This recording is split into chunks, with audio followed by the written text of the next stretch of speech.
ভগ্নাংশ ভগ্নাংশগুলোর বর্গ করি।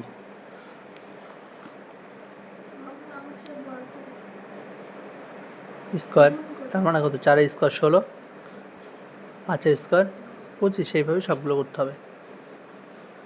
6/7 তার স্কোয়ার, 6 স্কোয়ার 36, 7 স্কোয়ার 49। কোথায় 5 দিয়ে গুণ করতে হবে? 4 স্কোয়ার মানে কি 4 কে 4 দিয়ে গুণ 16, 5 কে 5 দিয়ে গুণ 25, 6 কে 6 দিয়ে গুণ 6 স্কোয়ার মানে 6 কে 6 দিয়ে গুণ 36, 7 কে 7 দিয়ে গুণ 49। স্কোয়ার মানে কি দুইবার একই জিনিস দুবার গুণ। এটা স্কোয়ার মানে কি বর্গ, বর্গ বলতে কি স্কোয়ার, ঠিক আছে। তারপরে বল সি 8/10 তার স্কোয়ার, তার মানে কি 8-এর স্কোয়ার কত? 64, 10-এর স্কোয়ার 100, 11/12, 11 স্কোয়ার 121, 12 স্কোয়ার 144, 12 কে 12 দিয়ে গুণ করবি 144, ঠিক আছে। এবার 2 নম্বরে বলেছে, এটা 1-এর হয়ে গেল। এবার 2-এর, 2-এরগুলো কি বলেছে? বর্গমূল করি, ঠিক আছে। তো কি বর্গমূল মানে কি? রুট ওভার করা, ঠিক আছে। রুট ওভার 9/64, বুঝতে পারলি? বর্গমূল, বর্গমূল মানে রুট ওভার করে দেওয়া। এবার দেখ 9-কে ভাঙ, 9-কে 3 3, ঠিক আছে। 9-কে ভাঙলে 3 3, তাহলে কী হবে? 9-এর জায়গায় কত লিখবো? 3 × 3। 64-কে ভাঙ, 2 দিয়ে 32, 2 দিয়ে 16, 2 দিয়ে 8, 2 দিয়ে 4, 2 দিয়ে 2, 1 2 3 4 5 6, ঠিক আছে। 6, তাহলে 6টা 2।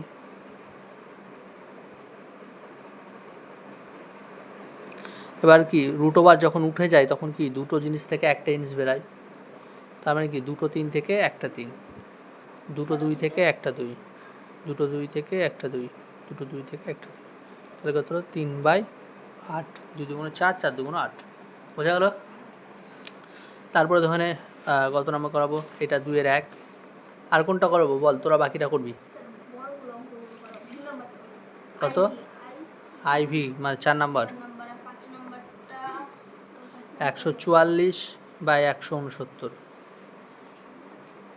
144-কে ভাঙলে কত হবে বল? এগুলো কি বলছি বলতো? এগুলো কিন্তু এই লেখাটা কিন্তু ভালো করে পড়বি, প্রথম প্রথম তোরা করছিস। বর্গমূল, ঠিক আছে। বর্গমূল হলে রুট ওভার হয়। 144-কে ভাঙ, 144, 2 দিয়ে 72, 2 দিয়ে 36, 2 দিয়ে 18, 2 দিয়ে 9, 3 দিয়ে 3, মানে 4টা 2, দুটো 3। আর 69-কে ভাঙলে হয় 13 × 13, সেটা আমি জানি, তোরা করে দেখে নিবি। তাহলে রুট ওভার উঠে গেল, রুট ওভার তো উঠে যাবে, ঠিক আছে। তাহলে দুটো 2 থেকে একটা 2, দুটো 2 থেকে একটা 2, দুটো 3 থেকে একটা 3, আর দুটো 13 থেকে একটা 13, তাহলে কত দাঁড়ালো? 2 2 4, 3 4 12/13, বোঝা গেল? আর কত হবে? 5 নাম্বারটা।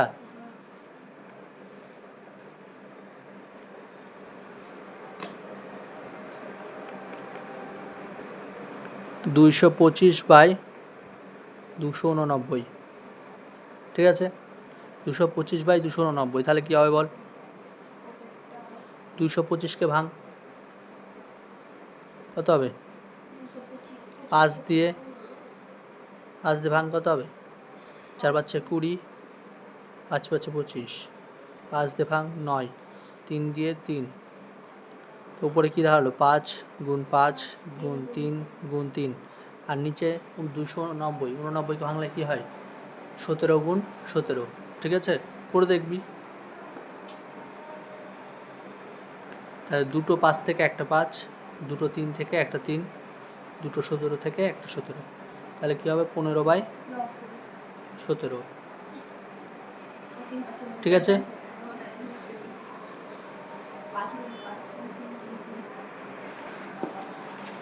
কোন ক্ষুদ্রতম ধনাত্মক পূর্ণবর্গ সংখ্যা দিয়ে গুণ করলে সংখ্যাটি কি বলেছে, ভগ্নাংশটি পূর্ণবর্গ ভগ্নাংশ হবে। পূর্ণবর্গ মানে এতক্ষণে বুঝে গেছিস প্রায় কি, যে দুটো জিনিসের গুণফল থাকবে, হ্যাঁ একই জিনিস। এবার দেখ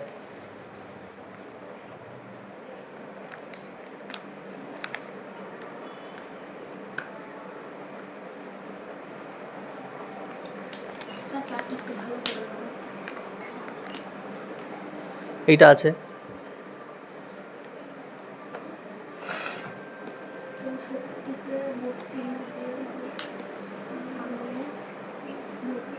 পূর্ণবর্গ হতে গেলে আগে ভাঙবো, 64কে ভাঙ।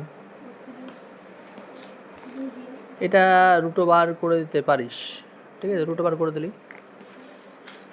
64 ভাঙলে 2 দিয়ে 32, 2 দিয়ে 16, 2 দিয়ে 8, 2 দিয়ে 4, 2 দিয়ে 2, কত হবে বল, 6টা 2।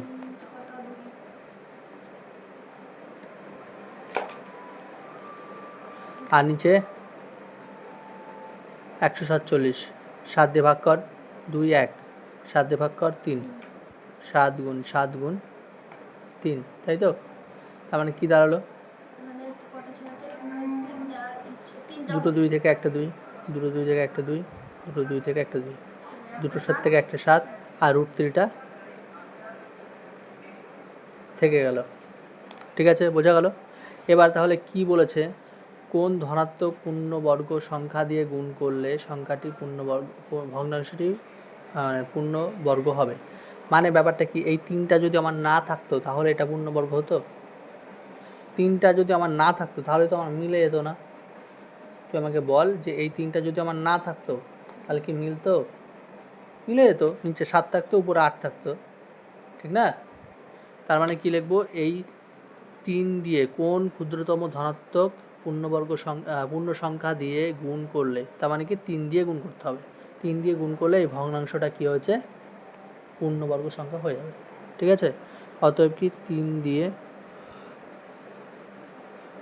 গুণ করলে ভগ্নাংশটি পূর্ণবর্গ ভগ্নাংশ হবে। বোঝা গেল?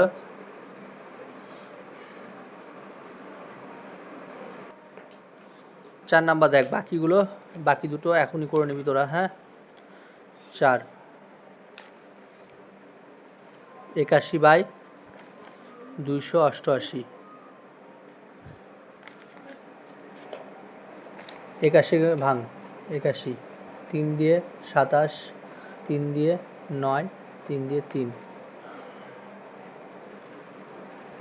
কত হবে তাহলে বল, 3 গুণ 3 গুণ 3 গুণ 3, আর 288কে ভাঙ, 2 দিয়ে 144, 2 দিয়ে 72, যত ছোট দিয়ে যাবে তত ভালো, যত ছোট দিয়ে আমি নিতে পারি, 2 দিয়ে 36, তুই বড় সংখ্যা দিয়েও দিতে পারিস, সের কোনো ব্যাপার নাই। এখানে যেমন 81 বলে দিতে পারতি 9 গুণ 9, ঠিক আছে, কিন্তু তোকে একটা জিনিস মাথায় রাখতে হবে যে ওগুলোতে ভুল হওয়ার সম্ভাবনা, তুই যদি জানিস তাহলে ঠিক আছে, আর যদি না জানিস তখন তোর ভুল হওয়ার সম্ভাবনা বেড়ে যায়। কিন্তু ছোটো ছোটো সংখ্যা দিয়ে করবি, ভুল কম হবে। 2 দিয়ে 18, 2 দিয়ে 9, 3 দিয়ে 3, তাহলে কটা 2, 1 2 3 4 5, ইন্টু 3 গুণ 3, বোঝা গেল? এবার তাহলে দুটো 3 থেকে একটা 3, দুটো 3 থেকে একটা 3, দুটো 2 থেকে একটা 2, দুটো 2 থেকে একটা 2, দুটো 3 থেকে একটা 3, আর একটা থেকে যাবে 2। তার মানে কত থেকে যাচ্ছে, 2 থাকছে। এই 2টা যদি না থাকতো, তার মানে কি এই 2টাকে যদি আমি 2 দিয়ে গুণ করতাম তাহলে 2 2 কেটে যেত, তাই তো? অতএব কি 2 দিয়ে গুণ করলে ভগ্নাংশটি পূর্ণবর্গ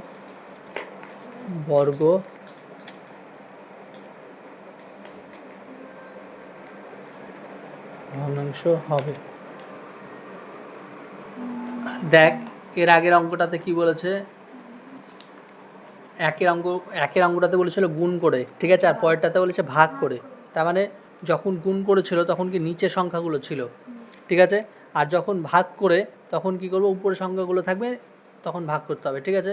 দেখবি অঙ্কগুলো দেখবি যখন 2-এর 1 সেম প্রসেস, 450 বাই কত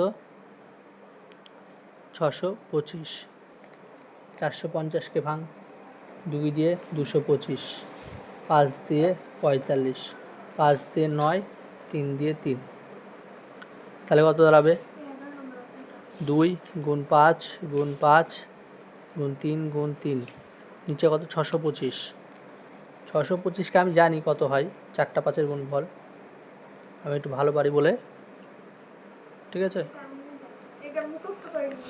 5 5,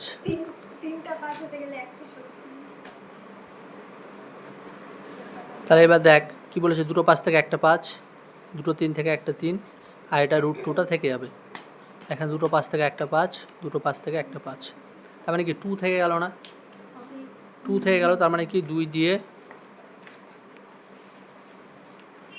ভাগ করলে ভগ্নাংশ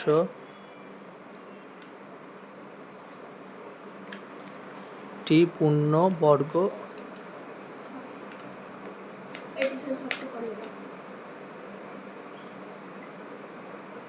হবে। এই পেজের আর একটা, এটা বল আর একটা করাবো, কোনটা করাবো?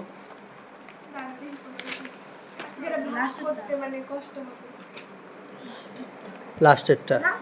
লাস্টেরটা না স্যার, দাঁড়াও না, যেটা ভাগ করতে কষ্ট হবে, মানে ভাগ করতে হবে সেটা করে একটু 3 নাম্বারটা করে 4 নাম্বার দেখ, যদি স্টুডেন্টদেরকে ক্লাস 6 থেকে ফোন দিয়ে দেওয়া হবে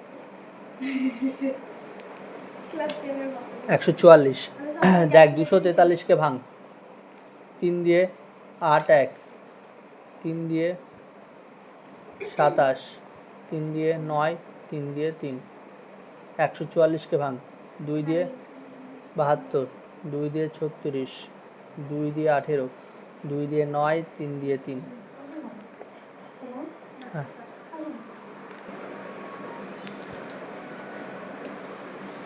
3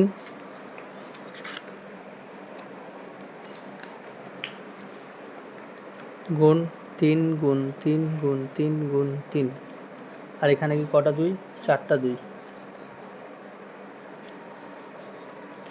3 গুণ 3, ঠিক আছে?